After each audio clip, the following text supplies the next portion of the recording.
Kahit may opisyal nang inilaglag ng Philippine Army o PNP sa reserve force nito sa Cavite 4th District Representative o si Cavite 4th District Representative Francisco Kiko Barzaga. Sa kumpirmasyon ni PA spokesperson Colonel Louis Demaala kahapon, sa statement ni Demaala, epektibo na ang delistment ni Barzaga noon pang September 21 bago pa man ang anunsyo na inirekomendang tanggalin ito noong September 13. Dahil ayon sa opisyal, gumugulong na ang investigasyon kay Kiko bago pa man ito magkaroon ng offense at rekomendasyon na tanggalin.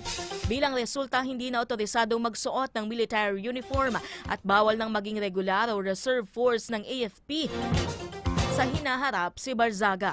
Depensa naman ng sangay, purong administratibo lamang at hindi dahil sa karakter o record sa public service ni Barzaga ang dahilan ng desisyon. Ang delistment ay hinggil sa Standard Operating Procedure No. 7 ng General Headquarters sa Armed Forces of the Philippines o AFP na inilatag ang mga hakbanging administratibo para sa mabibigat na paglabag.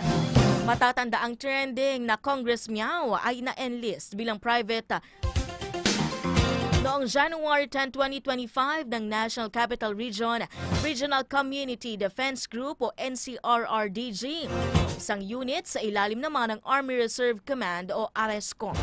Na-monitor umano ng Army ang mga post ni Barzaga sa social media na nagsasabing ang mga officers ng militar at ng Philippine National Police o PNP ay wala ng tiwala umano kay President Marcos Jr. dahil sa koneksyon nito sa korupsyon ng mga infrastructure projects habang nakauniforme sa mga pictures na posibleng maglabag sa RA 7077 o Citizen Armed Forces of the Philippines Reservist Act.